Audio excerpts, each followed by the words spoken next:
Hariom. Welcome back to Jagratha Nibodhata channel. I'm glad that people are able to understand and follow certain things I've been sharing with you all, and thank you for the responses in the YouTube channel as well. We've been talking about many things in life, and this world is also going through a very, very difficult stage of the pandemic. Millions and millions of people are dying.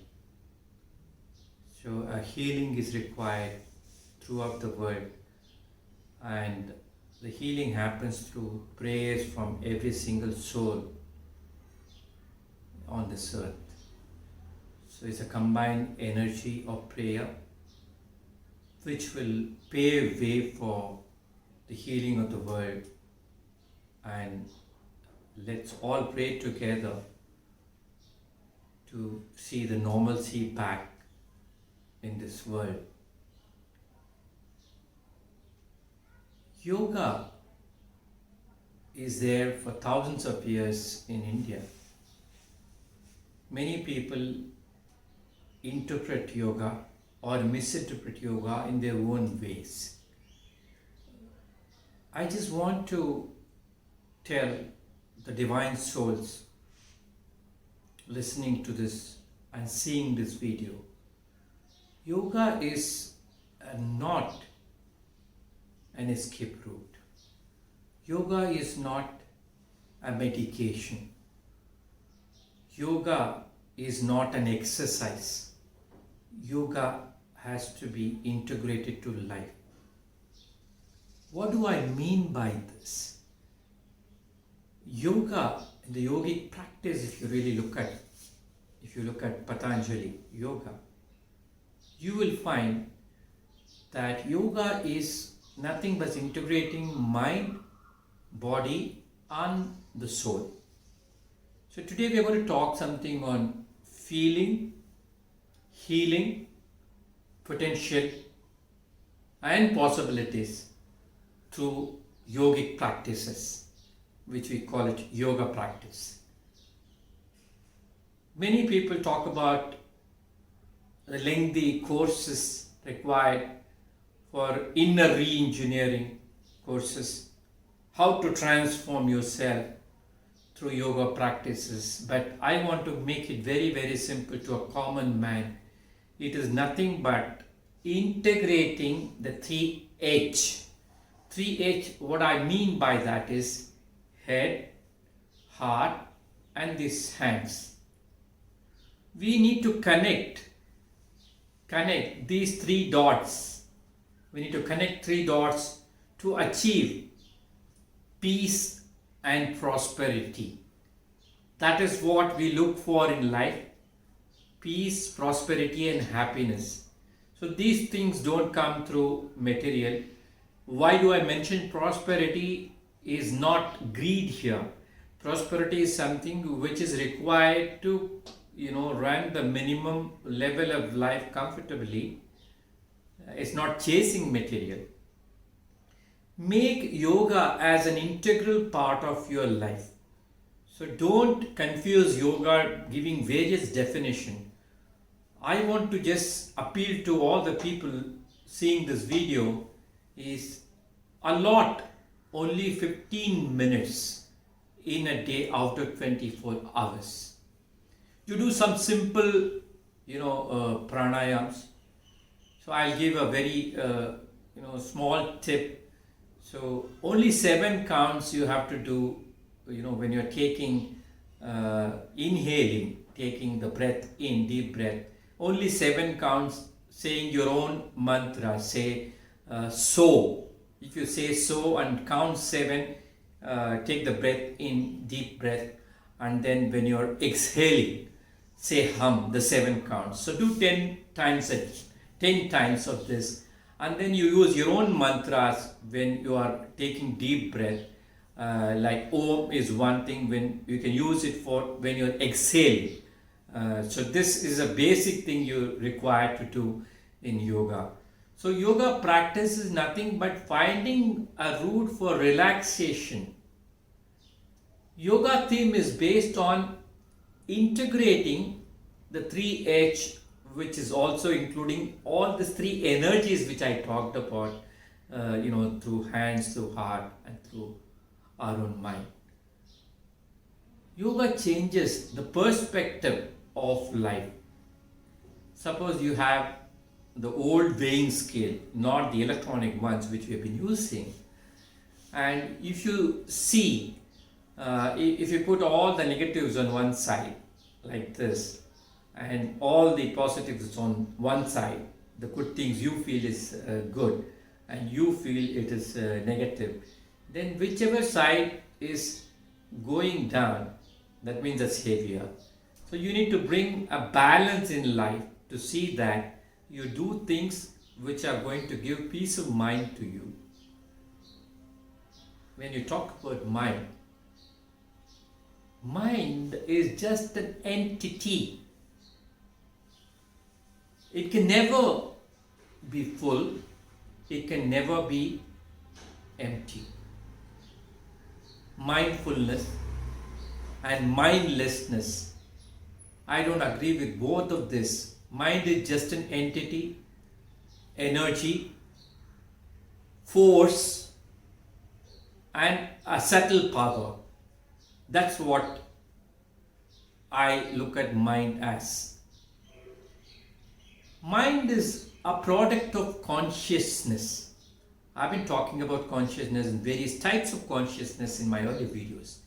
So mind is just a product of consciousness which interacts with senses, sense objects.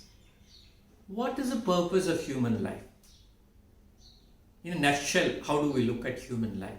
It's a very short span of life. How do we live happily, peacefully in the short span? Is the essence of yoga. Human life is nothing but body, mind, and ability to perform effectively or optimally so that you have relaxation. You may have stress also, but you have more of relaxation and you have more of happiness. That is what we are looking for, nothing else in life. So when you talk about relaxation actually has to result in lowering the stress level. When you go to sleep at night, all of us do go to sleep at night, or now the world is changing. People will sleep late night, current generation, and wake up very late. So there is no difference between day and night. That's what is happening in the world. So when you go to sleep, we start conditioning minds. So life is to be dealt like flowing river, wiggling. Wherever there is space, the river water just flows through. So if you have to do that, you should be always relaxed. I'll give an example of a guru taking his disciples to a river bank. The river is flowing full. And they were all sitting, the guru was also sitting. It was almost 2 hours they were all sitting. And one of the disciples asked the guru, Guruji, tell me, when are we going to cross this river to learn something from the other side? Guruji smiled. When this water flow stops, we will cross. So that disciple number 1 kept quiet after getting the answer. 2 more hours passed. Another disciple was slightly disturbed. Guruji told us that we are going to cross this river after the water stops flowing. So he asked Guruji, when is it going to stop water flow? So we will never be able to cross because it will be flowing always. Guruji smiled at that disciple and said, your lesson for the day is through. So if in life has to flow as it is, and like the river water finds its way through, it wades through wherever there is a space, and we also have to do that in life. So you must face all difficulties like the rocket is facing, and it finds its way through. That is what is the essence of life. So you will have the mind fluctuating between stress and relaxation. So if you put stress on one side and relaxation on one side, probably mind travels between these two. You will have stress, you will have relaxation. But those people who move towards R instead of S will find more happiness in life.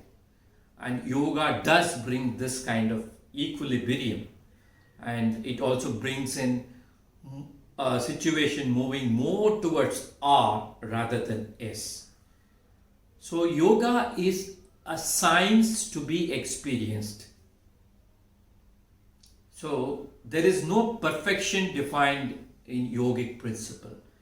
The moment we define perfection, we limit all possibilities and potentials of individuals. Therefore,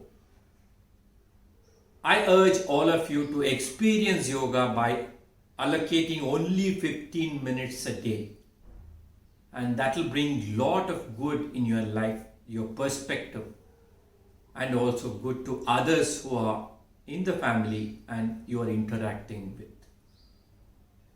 What do we see in our routine in a day? Typically, when you wake up in the morning, many of us have a routine of reading the newspaper or watching television news channels. And what do we really see in that? Murder, rape, shooting, death, pandemic, new disease, new findings, innovation in technology. But nobody really talks about innovation in yoga. Nobody talks about life. So that is how the world is moving. So yoga is a thing which will move you from S to R, stress to relaxation, and that is nothing but mind management. So when I talk about mind management, what do I mean by that? It is first step of relaxation, so move towards that. Wherever you are, if I'm sitting here, I can close my eyes and then I can do pranayama. I can count and do the things I talked about, which is so, hum, and then om. So these things bring a lot of tranquility and also peace of mind. So mind management is nothing but first point, relax. Second is concentrate and focus is a third. And then meditate. Meditative state is something which is nothing but the essence of mind management. You would have heard about the term yoga nidra. It is a meditative state.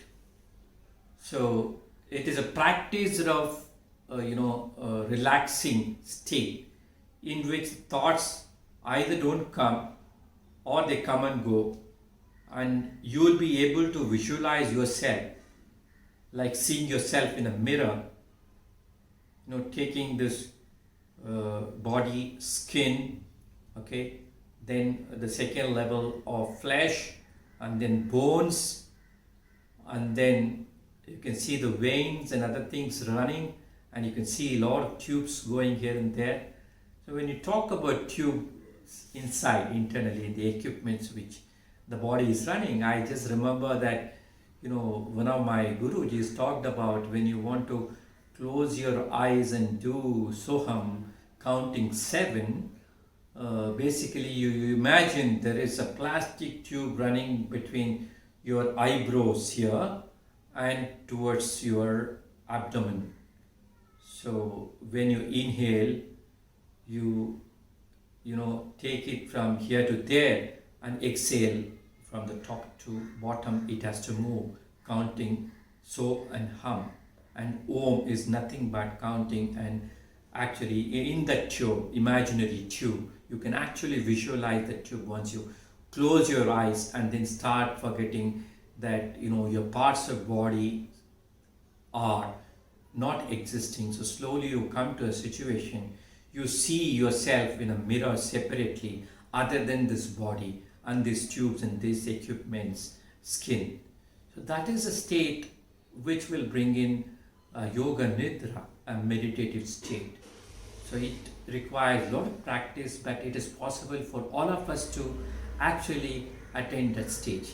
So awareness of stress and gradually relaxing. Relaxing is not possible immediately. So the R of the other side cannot be reached easily from an S of this side. It has to gradually move towards R. Once you reach that state, it is called a meditative state called Yoga Nidra. So it is nothing but awareness of stress gradually moving towards relaxation.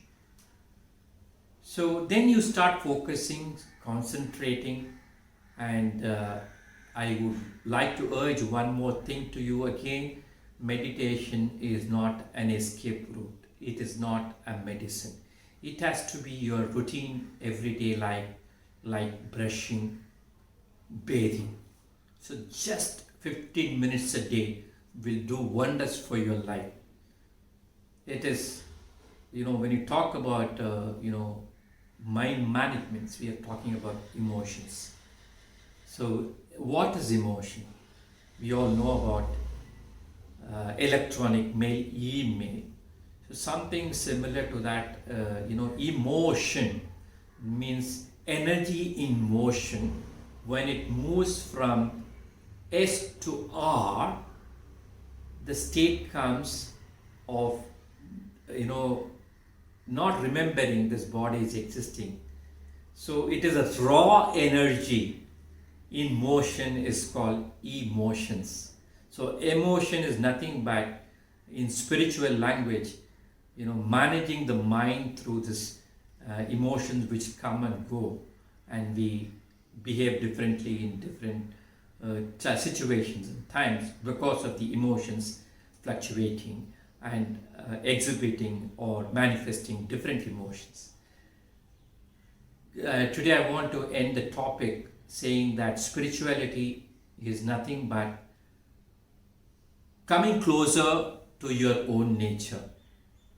So it is not about religion. Hari Om Tat Sat. I know you all want to Hari Home, but here it is, Hari Om Tat Sat. Thank you for listening to this video. I hope this will be helpful in your life.